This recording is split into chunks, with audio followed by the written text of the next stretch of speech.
Halo semuanya, saya Alinita.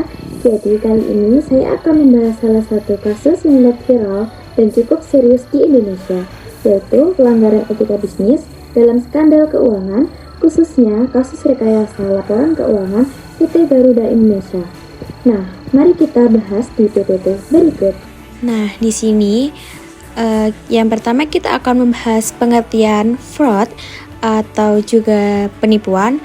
Fraud atau penipuan adalah tindakan yang dilakukan dengan sengaja untuk memperoleh keuntungan pribadi atau kelompok dengan cara menyesatkan, memanipulasi, atau menipu pihak lain.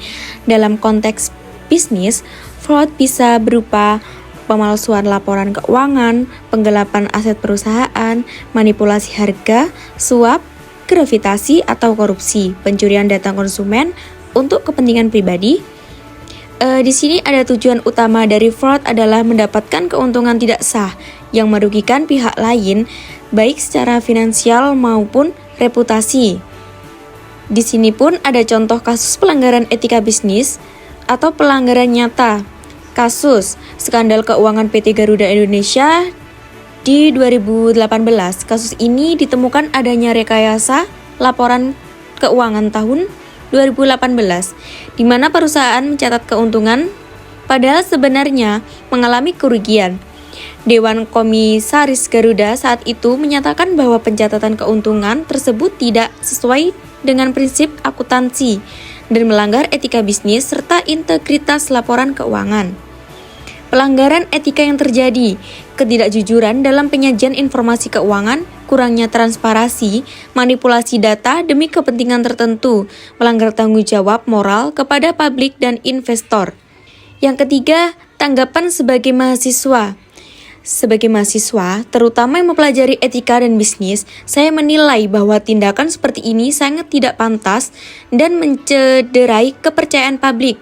Laporan keuangan bukan sekedar angka, melainkan cerminan kejujuran dan akuntabilitas perusahaan. Ketika etika dilanggar demi kepentingan jangka pendek, akibatnya tidak hanya berupa kerugian finansial, tetapi juga hilangnya reputasi perusahaan dan kepercayaan masyarakat. Sebagai calon profesional muda, penting untuk menanamkan nilai integritas, tanggung jawab, dan transparansi sejak dini, agar tidak terjebak pada praktik yang tidak etis di masa depan. Yang keempat, kondisi ideal etika bisnis. Yang pertama, menjalankan prinsip kejujuran dan transparansi dalam setiap pelaporan dan keputusan.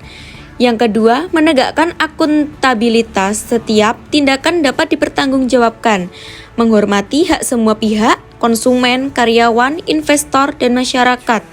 Keempat, menjalankan bisnis berkelanjutan, bukan hanya mengejar keuntungan sesaat. Yang kelima, membangun budaya organisasi yang beretika, di mana setiap karyawan merasa bertanggung jawab atas integritas perusahaan. Yang kelima, solusi yang sesuai dengan kondisi tersebut.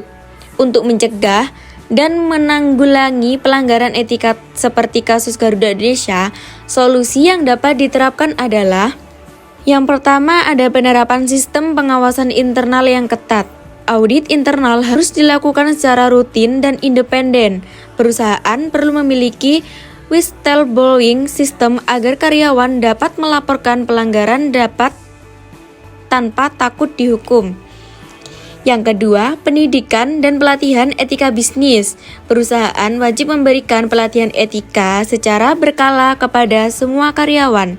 Mahasiswa juga perlu dibekali pendidikan, karakter, dan integritas sejak di bangku kuliah. Yang ketiga, transparansi dan akuntabilitas publik. Laporan keuangan harus terbuka dan mudah diakses oleh publik serta diaudit oleh pihak independen. Pengungkapan informasi harus sesuai dengan standar akuntansi dan hukum yang berlaku. Yang keempat, budaya organisasi berbasis etika. Pemimpin harus menjadi teladan utama dalam menjunjung etika bisnis.